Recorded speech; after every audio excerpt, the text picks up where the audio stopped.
Vamos lá, Doc. Hoje é dia de rock, Hoje é um dia bebê. especial pra mim. Eu sou fãzaço. Hoje temos... Hoje eu sou entrevistador e tiete, pode? Hoje temos Marcelo Nova aqui com toda a sua irreverência, todo o seu carisma, toda a sua história, né, Doc? Toda a história, mas não vamos ficar só no passado, não. Mas Não. que o passado foi importante para nós, foi. Foi muito Marcelo, importante. muito obrigado por ter vindo. Marcelo Nova, figuríssima.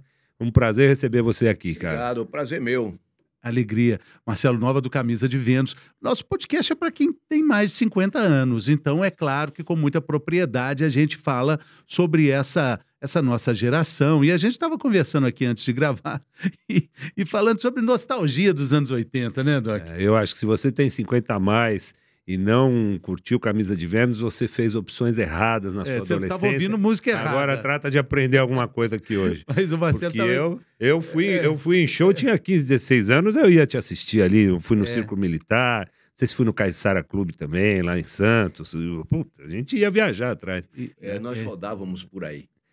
E o Marcelo estava dizendo que todas as pessoas que ele encontra... Todas não, um percentual considerável. Como é que é? Fala a sua teoria aí pra gente. Não, eles se dirigem a mim, me elogiam e imediatamente arrematam. Eu ia tanto assistir seu show, eu ouvia tanto seus discos. Tem sempre uma coisa assim, as pessoas passam dos 50 anos. Isso é um fenômeno típico brasileiro.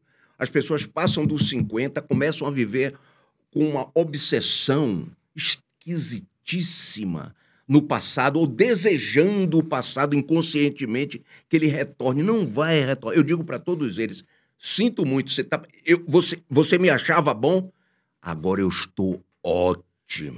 Melhor ainda. Né? Muito legal. E nós vamos falar sobre isso. Você vai lançar um disco, agora o disco não é mais o nome, né? Aí, ó, tá vendo? Você tá de brincadeira, olha lá.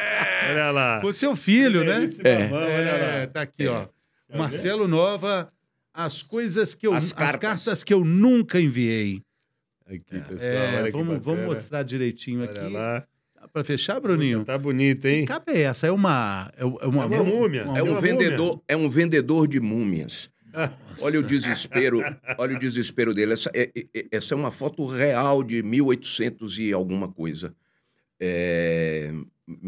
Final 1900, por aí. Tem até dentro tem um encarte com as letras, com créditos, com tudo. Mas é interessante. É um vendedor de múmias e o semblante dele fala muito a respeito das nossas expectativas, das nossas frustrações. Eu não consegui imaginar nada mais interessante do que colocar um vendedor de múmias na capa do disco, com as respectivas múmias do lado. E assim, mesmo. Só de você ver o nome das músicas, ela tem um recado do que é a densidade do trabalho, né? Porque, olha, é O Lado Errado do Trilho do Trem, O Dia dos Mortos, Lady Macbeth, O Inferno é um Lugar Solitário, O que Acontece nas Ruas, Onde Termina a Calçada e As Cartas que Eu Nunca Te Enviei, entre outros grandes trabalhos do Marcelo Nova. Tem uma atemporalidade, assim, também. Espero eu, que permeia meu trabalho desde muito tempo atrás. Quando eu comecei com essa história de montar uma banda, eu não sabia tocar absolutamente nada. Até hoje não sei. Meu filho me dá uma surra instrumental, o Drake, absurda. Mas, enfim, eu sei compor. Eu componho bem, mas eu não toco tão bem assim. E eu pensei, o que é que eu quero fazer numa banda de rock? Não quero tocar bateria. Ser guitarrista solo, eu talvez não tenha nem o desejo, nem a habilidade para desenvolver uma coisa nessa área. Eu acho que eu quero escrever, porque eu sempre gostei de ler. Né? Desde que, com 16 anos, eu não consegui me lembrar ainda, não consigo, como é que o livro veio parar na minha mão. Eu não me lembro se eu comprei, se um amigo me emprestou, se eu roubei em alguma biblioteca. Eu não consigo lembrar. Era um livro de Aldous Huxley, As Portas da Percepção. Eu, com 16 anos, eu tinha um interesse literário, talvez até incomum para os meninos que eu estudava num colégio de padres semi-interno, Colégio Antônio Vieira, em Salvador. Padre Antônio Vieira, hein? E o interesse dos meninos, de um modo geral, era futebol, praia. Praia e futebol. Né? Porque era um semi-interno, chegava no final de semana, você ainda tinha um domingo com uma eventual missa obrigatória. Então, o tempo que sobrava, eu dividia entre rock and roll, porque eu com 10, 11 anos fiz meu pai me dar um disco de Little Richard de presente. Eu não sabia quem era Little Richard, eu não sabia o que era rock and roll. Eu era apenas um garoto de 11 anos. Em minha casa, na minha família, meu pai gostava de Bing Crosby e de Frank Sinatra. Minha mãe não tinha... Minha mãe gostava do que meu pai botava. Daí que veio o My Way do Camisa? Talvez. Minha irmã gostava daquela mala do João Gilberto e eu tinha que ficar ouvindo aquilo. O pato, que tá alegremente quen. Primeiro eu achava que aquilo ali era música para criança, né? Tinha a Branca de Neve, que tinha a Bruxa, e tinha João Gilberto com o pato que cantava na lagoa. Para mim era música de criança aquilo. Mas eu preferia a história de Chapeuzinho Vermelho, evidentemente, porque o lobo comia Chapeuzinho, comia a vodka, o lobo comia todo mundo. Era mais interessante do que aquele pato bunda mole lavando a bunda na lagoa. Então, eu comecei a pensar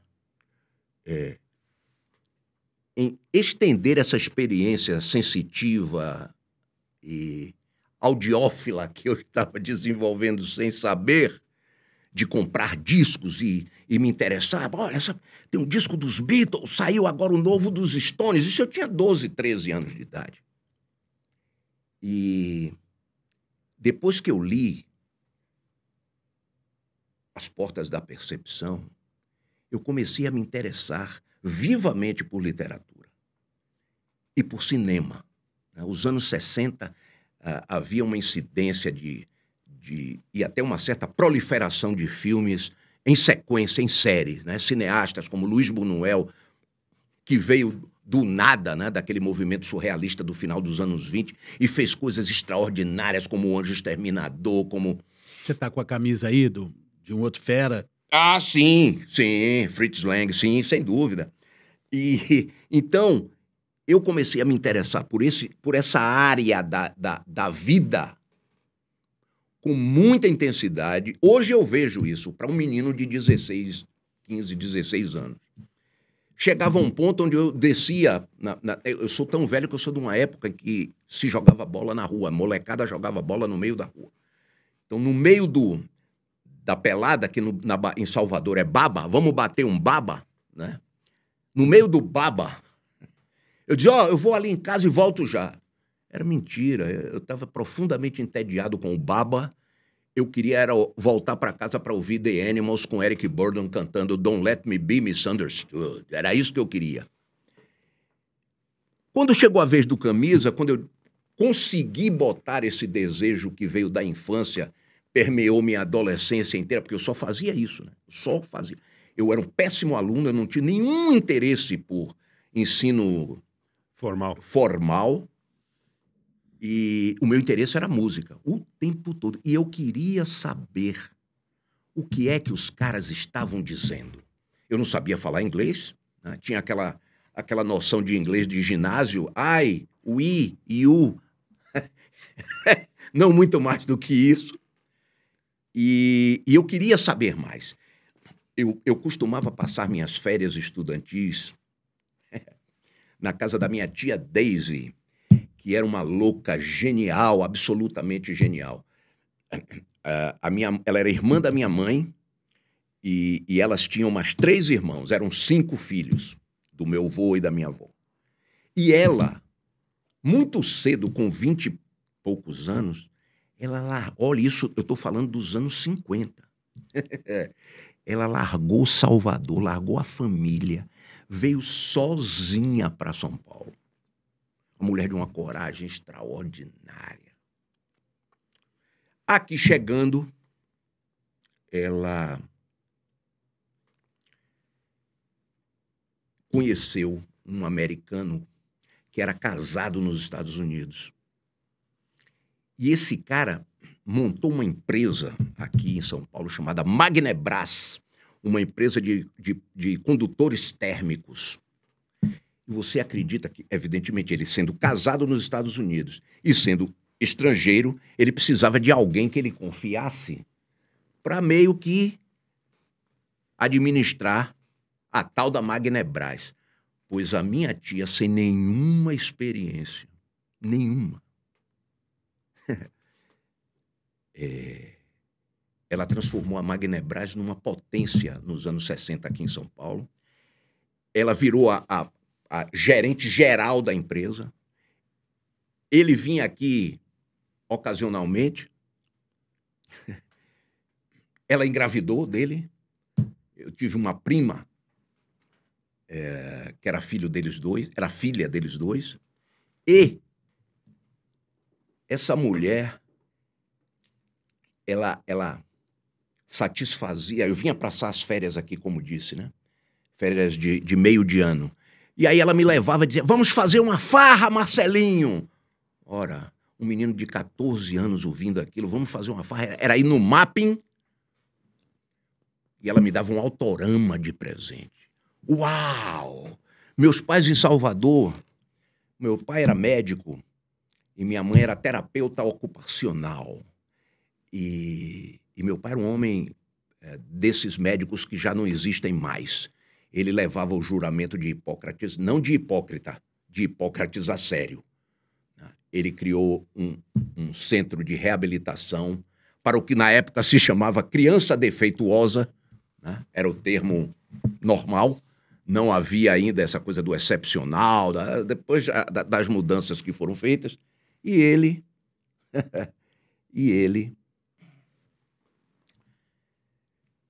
criou esse centro e ele trabalhava metade da vida dele, de 8 da manhã ao meio-dia, nesse Instituto Baiano de Reabilitação. Ele trabalhava de graça. Eu me lembro, eu era garoto, vinham caravanas do interior de gente com paralisia cerebral, tetraplégicos. Era uma coisa impressionante como... E ele foi um precursor disso. Em Salvador não havia uma história anterior. Era impressionante a dedicação e o denodo dele para com essa gente.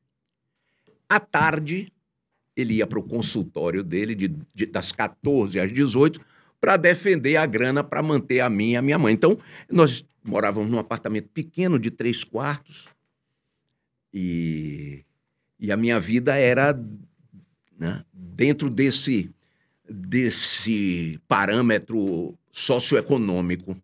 Quando eu vinha para São Paulo, a minha tia, ela me apresentava mundos que eu não conhecia. Ela tinha um marido ou um amante americano.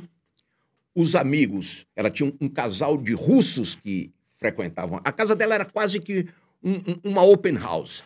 Assim, ela tinha franceses, ela tinha judeus, ela tinha italianos. O namorado da minha prima era italiano. Onde era, em São Paulo? No Jardim Paulistano. Rua Desembargador Mamed 351. Já virou prédio ou ainda é casa? Não, é uma casa, mas era... Bom, como eu disse, era uma open house. O portão da casa, um portão verde, ficava aberto. Uma cerca na frente dessa altura, a frente de vidro. Hoje, uns 2 anos eu passei lá atrás, tem um muro que você não vê mais nada da casa. O muro deve ter uns 5 ou 6 metros de altura. Você não vê mais absolutamente nada. Mas, enfim, um belo dia eu estou no banheiro da casa da minha tia Deise tomando banho. Fazia um frio em São Paulo inacreditável. De repente, lá dentro do banheiro, tomando meu banho, com 2 graus de temperatura, tudo enfumaçado, água quente pra cacete, eu ouço. Once upon a time, you dressed so fine, through the bums a time in your prime, didn't you? Que porra é essa? Bob Dylan cantando Like a Rolling Stone. Tinha acabado de sair o single. Eu disse, E a letra não acabava, a música não acabava. As músicas dos Beatles e Stones e tal, eram música de 3 minutos. Não passava disso. Like a Rolling Stone tem 6 e tanto. A letra, ele não parava de vomitar. Texto. E eu, que esse cara tanto fala? Eu tomei banho, botei o que eu entendia como um agasalho para o inverno paulistano e me mandei para a Rua Augusta para comprar o compacto, que na época era compacto, né? O single era chamado no Brasil de compacto. Eu fui lá e achei. O mais interessante é que achei, porque já tinha sido lançado aqui, estava tocando no rádio. Voltei para casa feliz com o meu single de Bob Dylan. A partir daí, eu disse, eu tenho que entender o que é que esse cara tá falando. Eu não me conformava. E aí eu fui pro Pai dos Burros e comecei, acreditem, meninos, a traduzir as poucas letras. Eu achava livrinho, também na Rua Augusta, de partitura de piano, partitura de violão. Eu comprava a bagaça por causa da letra, ou das letras. E você acredita que aquilo foi me estimulando com um pouco de inglês que eu comecei a aprender no ginásio e tal, aquelas coisas todas. Eu era no colegial, bom, não importa. E comecei a penetrar no mundo das palavras. E aí eu entendi o porquê que eu nunca tive uma apreciação maior, porque eu só fui ler Machado de Assis muito tempo depois. Eu não tinha uma apreciação por textos brasileiros, que era tudo regional. Jorge Amado era um regionalismo que não saía daquilo. Aquilo, não me pergunte por quê. Não pode dizer que é preconceito, porque era um menino. Um menino que estava descobrindo o mundo. Não tinha nada a favor e não tinha nada contra. Eu ia de encontro ao que me agradava. E aí eu comecei a descobrir Marcel Proust. Mas como é que pode? Você vai ler Marcel Proust, você vai ler 7 volumes, O Caminho de Swan. Você vai ler aqueles 7 volumes do Em Busca do Tempo Perdido. Eu li. Confesso que acho que parei no 4º, se não me falha a memória. Fiquei devendo o 3, que eu só fui ler depois. Mas o meu interesse pela palavra e pelas letras me levou a escolher o meu caminho no Camisa de Vênus. Eu quero escrever as canções. Eu não sei tocar, eu quero escrever as canções. Mas eu sou um sujeito muito inquieto. Então eu disse, não me satisfazia só escrever as canções. Eu queria tocar, eu queria compor as canções. E o Camisa tinha 2 caras que trabalhavam comigo e em várias canções, porque tinha algumas canções que eu compunha aqui. Né? Até hoje eu faço isso. Eu passo riffs de guitarra para o meu filho, eu estou no meio da rua. Seguinte, sabe aquela música GG, cadê Getúlio? Ah, sim, fiz um riff para ela. Mas como? Não, eu estou aqui no Bom Retiro.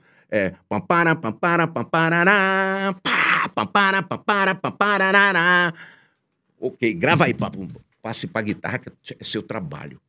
Então, a partir do momento em que eu percebi que eu tinha facilidade, embora fosse um total analfabeto musical, eu fui fundo, meninos. Eu era um menino pretensioso. Quando você começou a escrever, você escrevia naquela ocasião, então você ainda não tinha muita noção da música, você fazia a letra. Até hoje. Se fosse uma poesia, por exemplo. Sim, até hoje.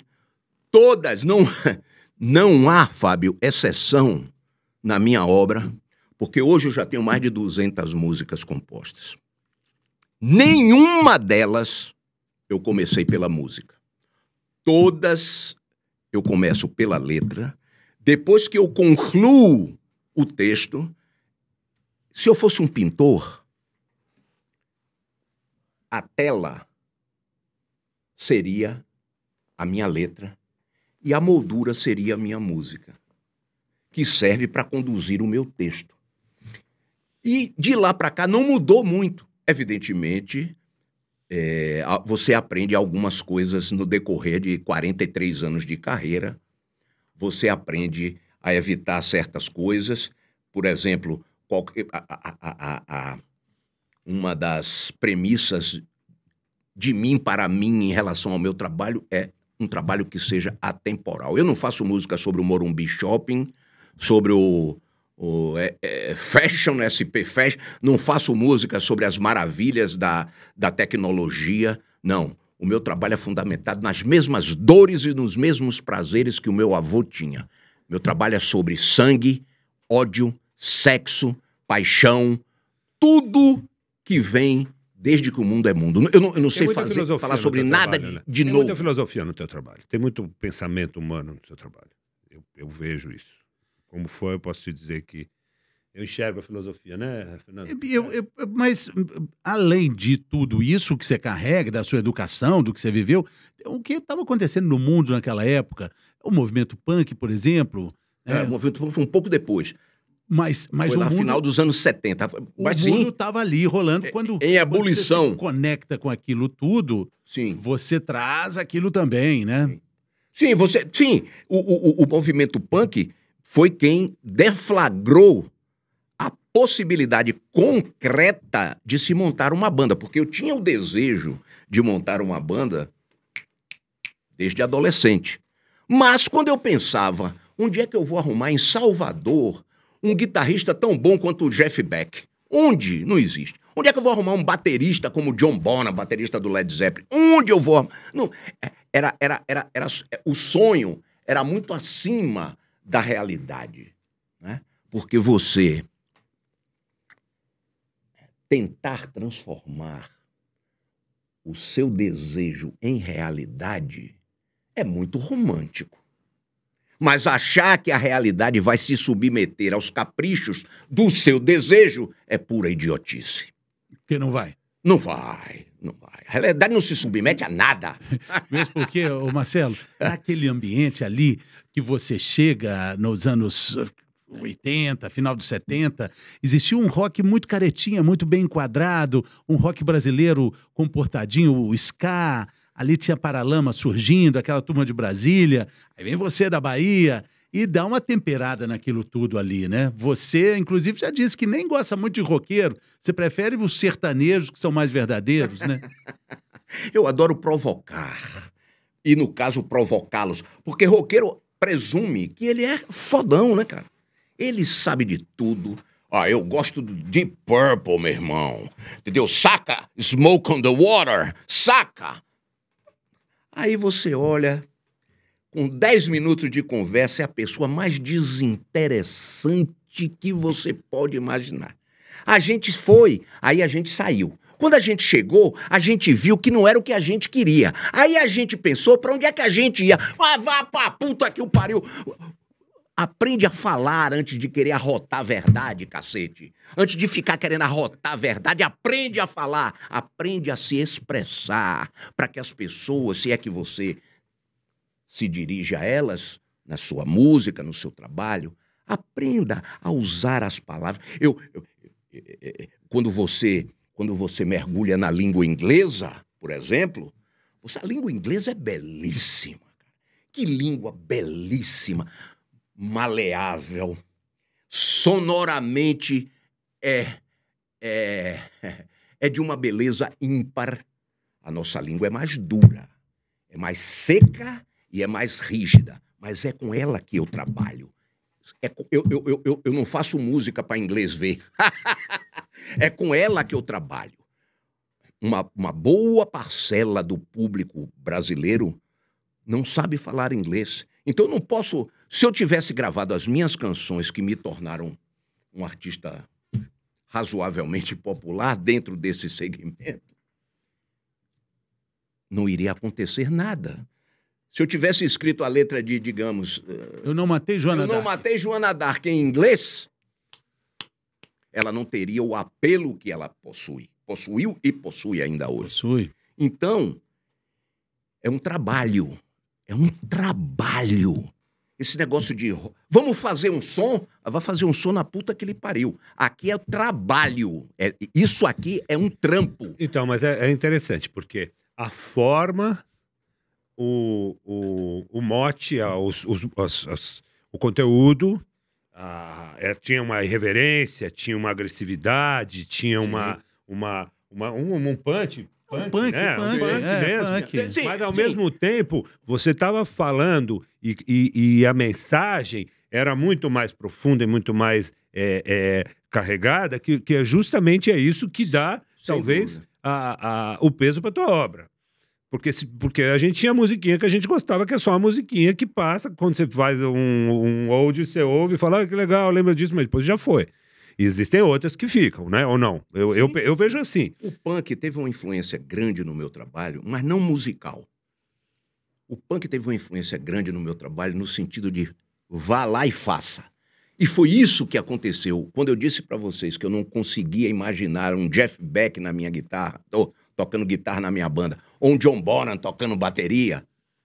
Quando a primeira vez que eu saí do Brasil, em 1980, quando eu cheguei em Nova York, que vi aquela molecadinha, alguns até mais moços que eu, indo para os bares para tocar para 70, 80 pessoas, com instrumentos de segunda categoria, e eles mesmos não sabiam tocar muito bem. Era tudo naquela vontade de botar, de vomitar.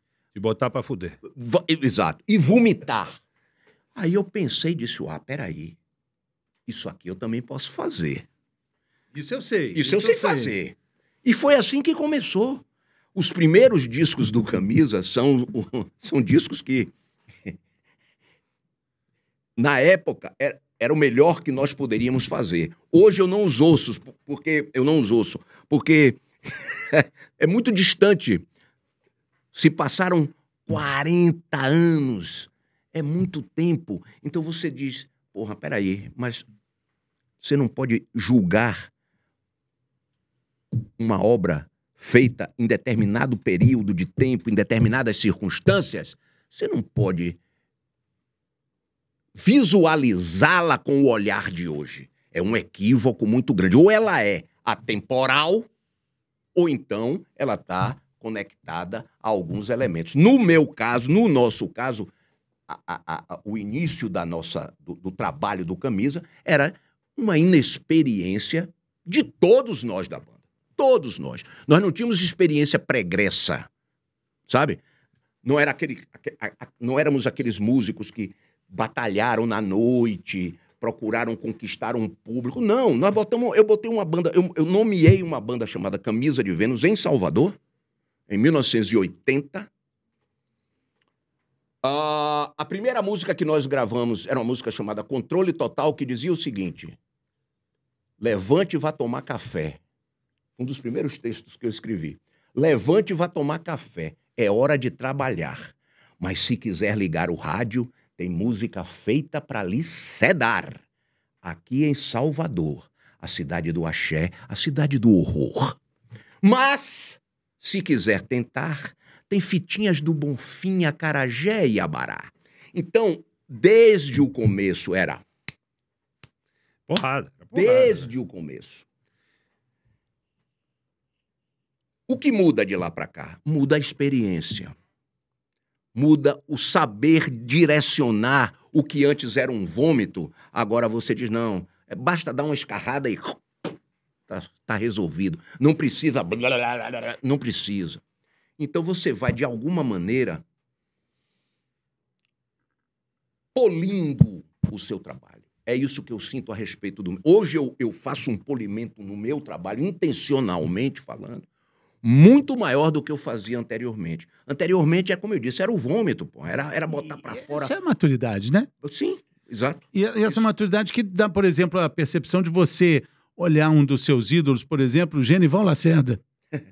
Genival Lacerda não era meu ídolo. Não, mas um cara que você admirou. Era meu amigo. Era meu amigo. Parceiro. Sim. Não, assim, veja não como... tem nada de punk, não tem nada de... Nada. Veja como você tocou num assunto interessante.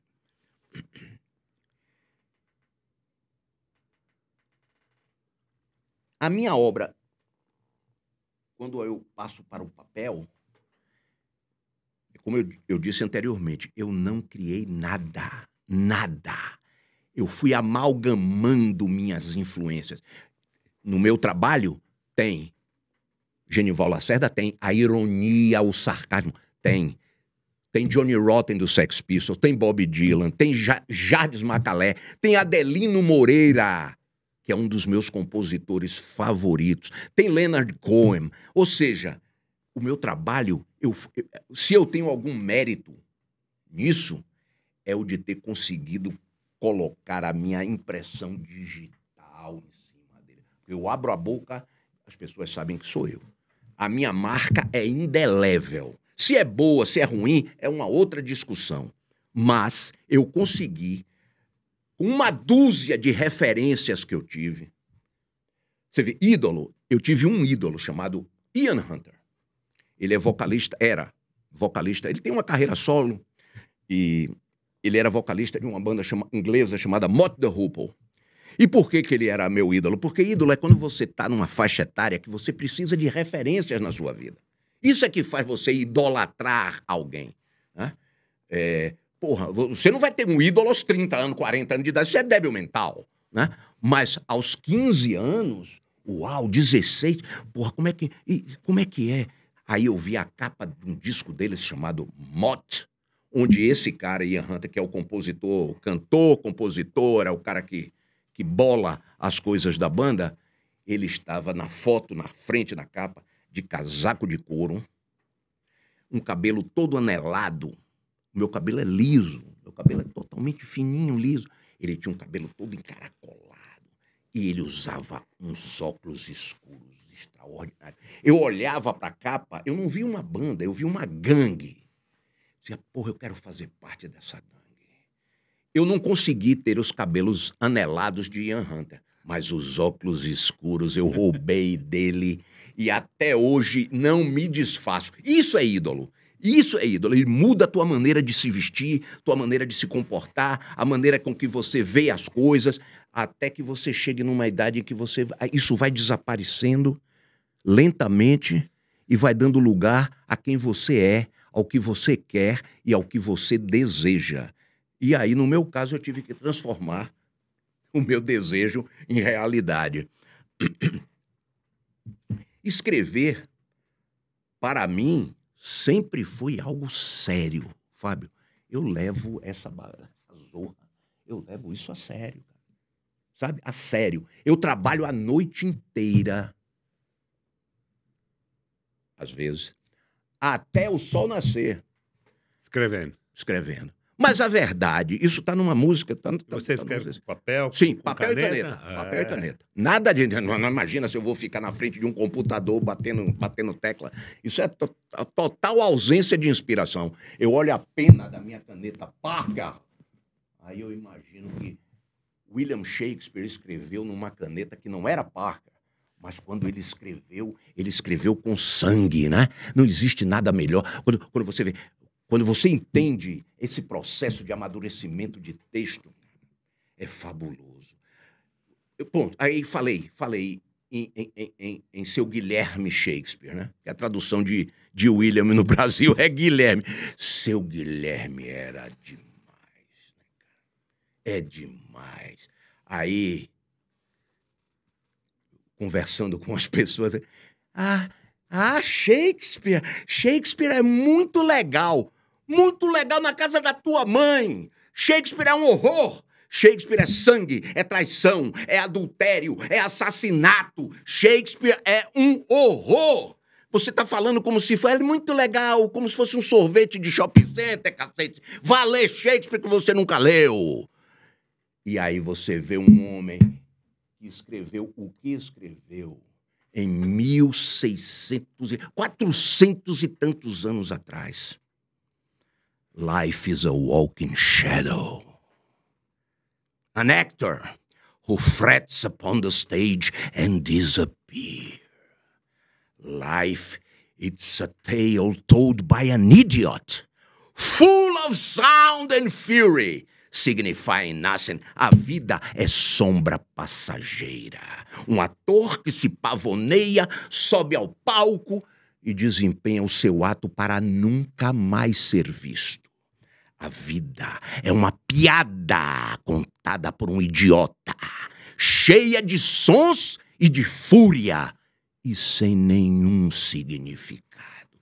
Me apresentem uma definição da vida melhor que essa e eu levantarei para aplaudir. Eu já suponho Maravilha. que nessa música aqui que tem Macbeth, Que maravilha, né? Lady Macbeth, Vida é cheia de sonho e fúria. teremos referências aqui. Isso é muito legal. Não é nada nós estamos explícito, mas tem. Mas aí que é legal.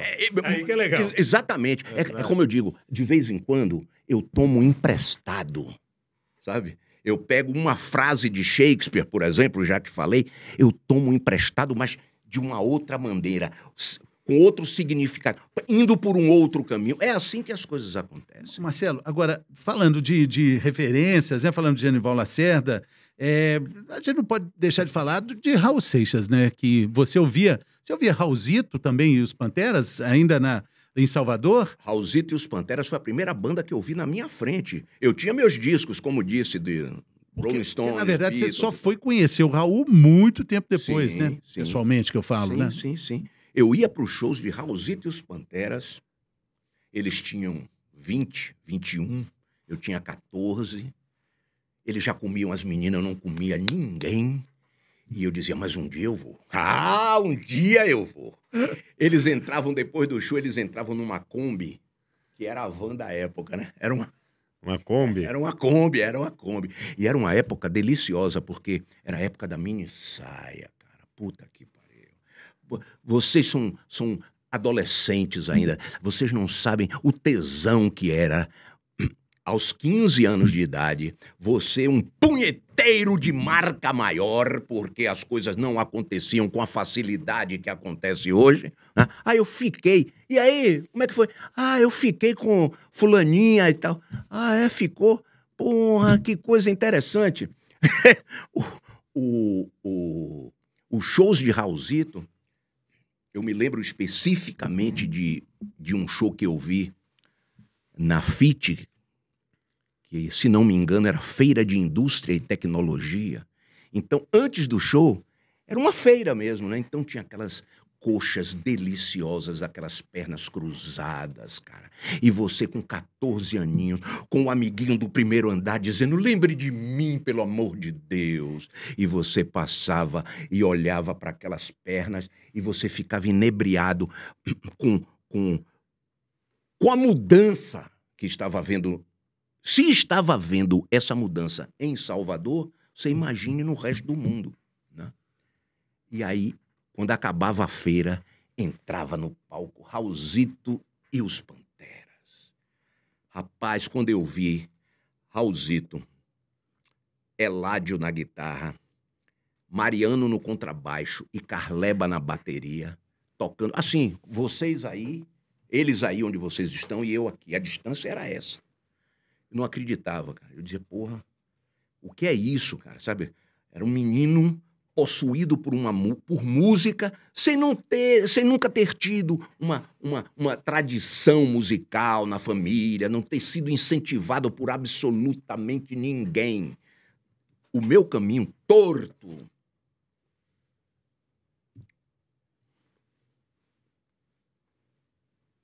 altos e baixos, eu escolhi esse caminho. O que eu consegui de bom, mérito meu.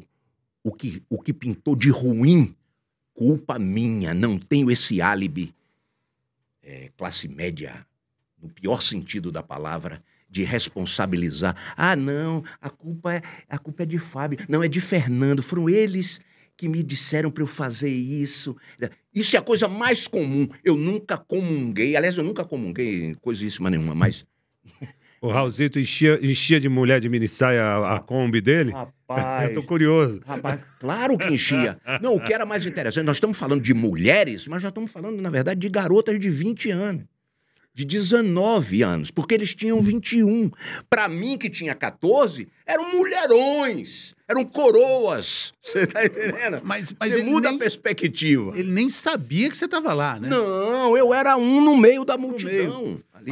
Mas em 83... E era delicioso ver Raul cantando Chuck Berry ou Jerry Lee Lewis. I said, shake, baby, shake. E se jogava no chão. E começava a se tremer, e as mães, porque sim, muitas meninas só saíam para os eventos com a mãe e o pai, e muitas delas com a mãe. As mães diziam, Sai de perto desse homem, ele tá tendo um ataque de epilepsia, sai daí, sai de perto, esse homem é doente. Que maravilha.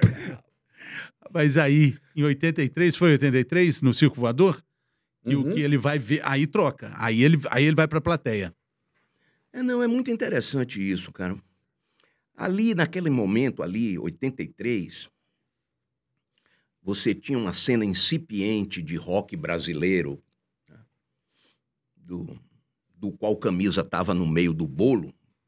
Como você observou, eram bandas de Geração Circo Voador, né? várias de... Aquela coisa fantástica Aí, ali no Rio. aí a Jussá, que era a pessoa que tomava conta do circo, administrava o circo, e administra até hoje, ela chega pra mim e fala, Marcelo, o Raul tá vindo aí pra lhe ver.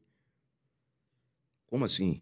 Não, ele tá vindo aí que ele quer lhe conhecer. Eu digo, Jussá, vai, conta outra. Mano. Raul ironizava as bandas dos anos 80, mas assim, ele era impiedoso com todas elas. Ah, é? Conta O isso, quê? conta isso. O quê? Ele não gostava do movimento de rock dos anos Ele 80? não gostava de ninguém, de ninguém. Ele achava que o rock já tinha acabado, que aquilo tudo era uma coisa... Em certo ponto, até certo ponto ele tinha razão, porque eu ouvi certas letras, principalmente, e ele que era um cara também inclinado, direcionado para o texto, por isso que ele escreveu coisas extraordinárias como ele escreveu. Né? Quando você vai comparar, eu não vou citar nomes porque vai ficar parecendo uma coisa pessoal, mas não é. Quando você pega uma letra de Raulzito, por exemplo, e você compara com a letra de uma banda daquelas de bermuda lá do Rio de Janeiro, aquelas bandas de bermuda e camiseta verde-limão, todos rebeldinhos vestidos de verde-limão. Quando você compara, você diz assim, peraí, pô, eu sou adulto, eu não preciso ficar ouvindo essa bobagem, você entende? Então, Raulzito ganhava na consistência, ele ganhava na consistência. Tanto que eu não acreditei que ele estava vindo para mim. Por quê? Por quê que ele estaria vindo? E ele veio... se apresentou para mim como se fosse necessário. Olha, eu sou Raul Seixas e tal, com uma calça jeans, uma bota até o joelho de cowboy, aquelas botas de John Wayne, até o joelho, uma camisa quadriculada, uma barba toda desgrenhada. Uau, era o único artista nacional. Eu tive uma loja de discos em Salvador entre 75 e 77. Eu só vendia rock and roll. Durou 2 anos. Eu não ganhei um puto. Mas o que eu me diverti, cara. Entrava aqueles... Sabe aqueles bicho grilo? Sabe? Com aqueles cabelos... Com aquelas sacolas amarradas, penduradas aqui. Oi. Você tem o disco novo do Milton? Não, mas tem do Steppenwolf. O cara saía e ia embora. Quando saía, eu e o Isaac, que era o cara que trabalhava comigo... Aí entrava a outra. Você tem um disco novo da Gal? Não, mas tem da Janis Joplin. Aí saía. Era uma delícia. A gente não ganhava um puto. Mas o que nós gargalhávamos, sabe? 2 hedonistas gargalhando da própria miséria. Era uma maravilha aquilo. Era uma maravilha. Fazer pouco de si próprio. Não se levar tão a sério, já que às vezes é inevitável. Então... eu convidei Raulzito. Sim, só para arrematar, o único artista nacional que eu vendia na loja chamava-se Raul Seixas. Era o único. Vendia mais ninguém. Eu não gostava de mais ninguém. Né? Eu não entendia. Flor de maçã, avelã, sutiã, minha irmã, som de besouro, imã. Eu não sei o que esse cara tá falando. Não sei. Eu não sei o que ele fala. Agora, quando eu venho um filho da puta e diz, eu devia estar contente, porque eu sou tão respeitado, eu tenho meu carrão, eu tenho dinheiro, mas eu acho tudo isso uma merda. Uau! Quem é esse cara? São expectativas, não é? Tem gente que nasce inclinado a ficar ouvindo esse tipo de coisa, a lua, o céu... né? A rede, uma caipirinha, a mulher amada. E tem outro que diz que acha tudo isso uma merda. Eu sou dos que acham tudo isso uma merda, dos que acham tudo isso uma merda. Foi essa formação de contestação, de revide as pressões que eventualmente ocorriam ao meu redor. Mesmo sem eu saber de onde elas eram oriundas, elas surgiam na minha frente e eu tinha que contestar. Quando você se aproxima do Raul e faz com que o Raul viva ali mais intensamente com você, eu também vi um show seu com ele, foi maravilhoso. Existiam narrativas diferentes também, de que, poxa, o Raul devia estar mais em casa. Isso foi até abordado num filme, você declara, tem uma posição contrária. Então, quer dizer, são narrativas também diferentes ali, de um momento importante da sua carreira, você não concorda? Ué, as narrativas existem para serem derrubadas. Se elas são frágeis, se elas não se sustentam. Raul teve um final de vida, do meu ponto de vista, muito gratificante. Depois de quase 5 anos sem fazer show, voltou a se encontrar com o público dele, foi aplaudido de pé, estava numa situação econômica muito desfavorável, e não foi Marcelo Nova que pegou Raul pela mão, não. Eu e mais 18 pessoas, eu, a banda, os técnicos, os holds, empresário, produtor, segurança, nós demos a mão e dissemos, olha, esse cara não vai ficar aí desse jeito. Vai ter gente dando tiro, vai ter gente jogando pedra. Desse jeito ele não vai ficar. Raul não nasceu para morrer, caído num canto, entendeu? Esquecido, como se não tivesse uma puta de uma obra atrás dele. Então, foi só isso que nós fizemos. Marcelo Nova e mais 18 pessoas. Fizemos uma turnê de 50 shows. Ele foi nos 50. Às vezes eu saía daqui de São Paulo, ele saía do Rio, nós íamos nos encontrar em Goiânia. A mãe dele, Dona Maria Eugênia, uma figura extraordinária, que me chamava de filho, ela me disse, filho, como é que você explica? Raul nunca fez 5 shows seguidos na vida. Como é que ele fez 50? Eu brincava com ela, eu digo, mãe, não sei lhe responder. Isso aí, se um dia nós encontrarmos com ele em algum recanto do universo, nós vamos perguntar. Mas ele não faltou em nenhum.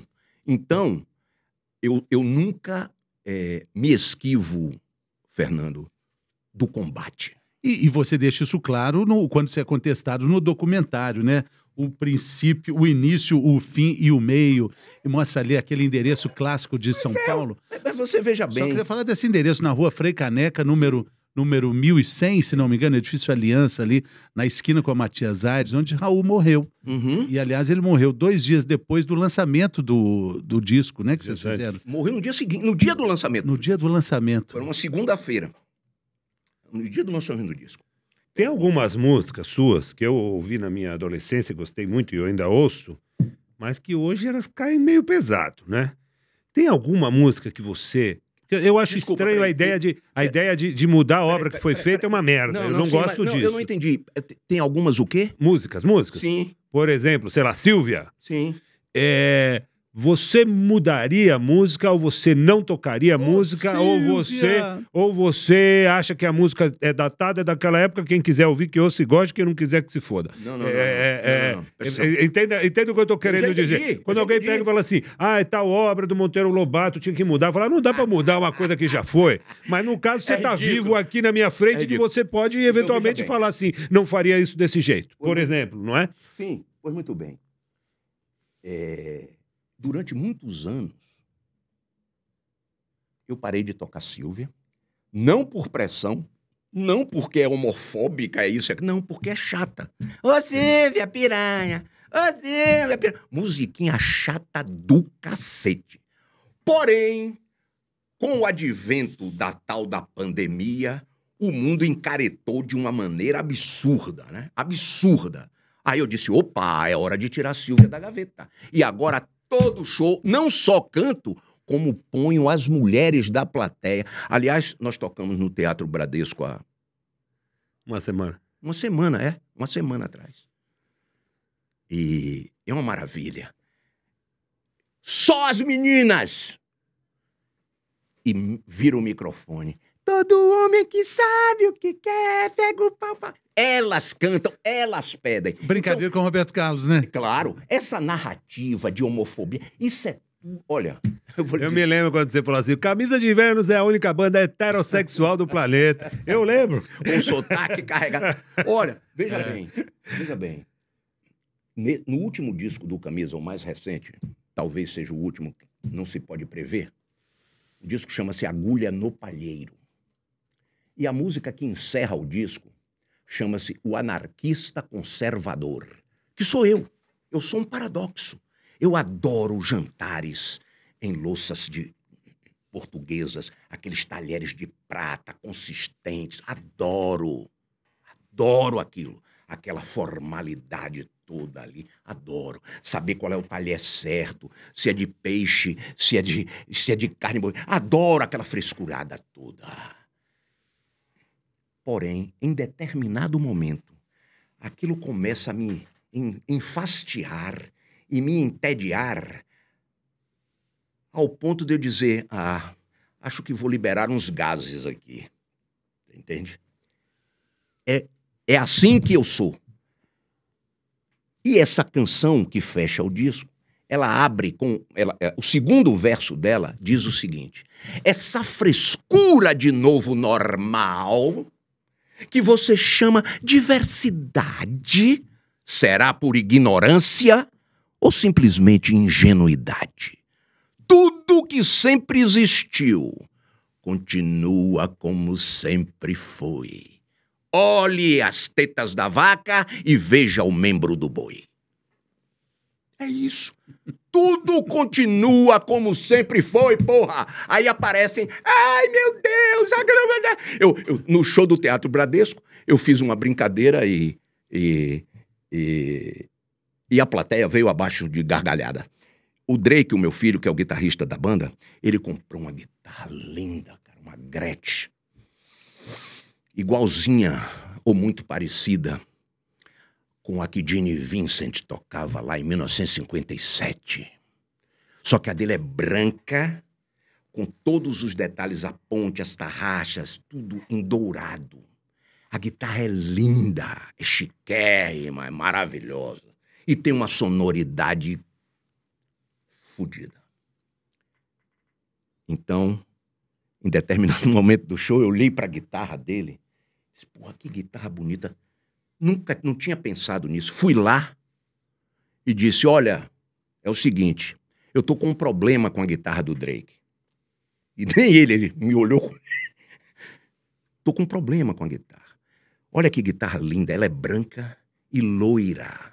Ela é linda, olha as curvas que ela possui.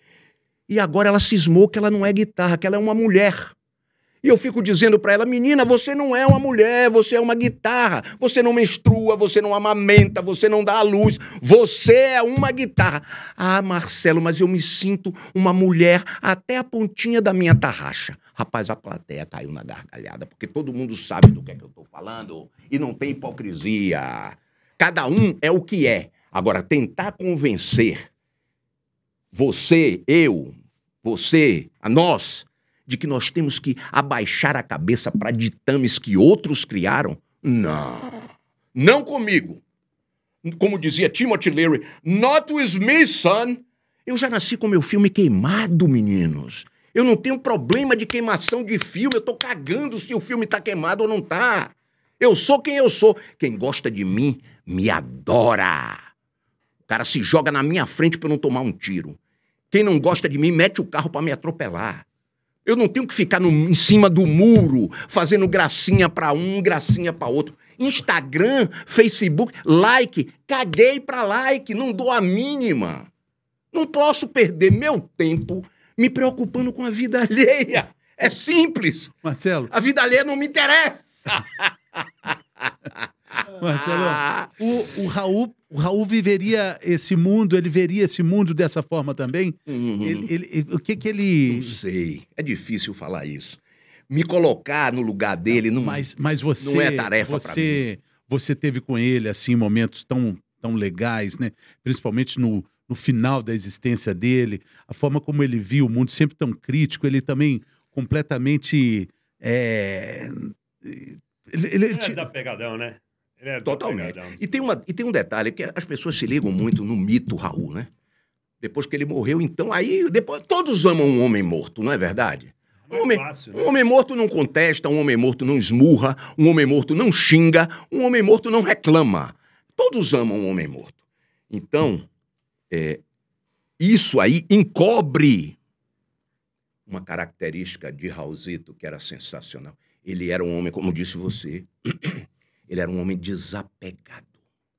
Se ele tivesse com frio, ou se você estivesse com frio, e ele tivesse com um casaco, porra, tá com frio? Peraí, velho. Ele tirava o casaco, lhe dava e jamais iria lhe cobrar de volta. Eu cheguei uma vez na casa dele, ele estava lendo a biografia de Jerry Lee Lewis, chamada Hellfire. Aí eu disse para ele, Raul, quando você acabar de ler, você me empresta? Ele não falou, tudo bem. Os assuntos rolaram. Quando eu vou saindo, ele morava no Butantã nessa época. Quando eu vou saindo da casa dele, ele vai comigo até meu carro e aí ele joga no banco. Na hora que eu estava saindo, ele joga no banco o livro. Aí eu pego e está escrito Pra Zé Marcelo é o fogo do inferno. Hellfire. Nunca me deu o livro. Ele não tinha terminado de ler o livro. Esse era o cara que nunca é ressaltado. É sempre o doidão. Não que ele não fosse mais maluco do que ele, impossível, né? Mas é sempre nessa tecla do maluco beleza, doidão. Ali dentro morava um ser humano de primeira. Eu sou testemunha disso, entendeu? Eu sou testemunha disso. Profissionalmente, às vezes ele fazia merda atrás de merda. Merda atrás de merda. Mas aqui dentro, aqui na caixa torácica, velho, batia um coração. Eu tenho duas perguntas que eu preciso fazer. Primeiro, de onde veio o Bota Pra Fuder? Rapaz, você sabe que... Você falava isso na Bahia ou foi o público que inventou? Pois é, nós estávamos tocando no Teatro Vila Velha em 1982. Isso eu sei porque tá filmado. Teve um maluco que filmou com VHS. Uma câmera de VHS e tal. E aí, no meio de uma canção nossa chamada Hoje... Ou foi Neg, agora eu não lembro mais qual foi a canção, eu não lembro. Mas eu sei que eu peguei o microfone e grito. Tamo botando pra fuder. E a plateia, tamo botando pra fuder. E ficou nessa brincadeira, né? Um monte de moleque, todo mundo muito jovem.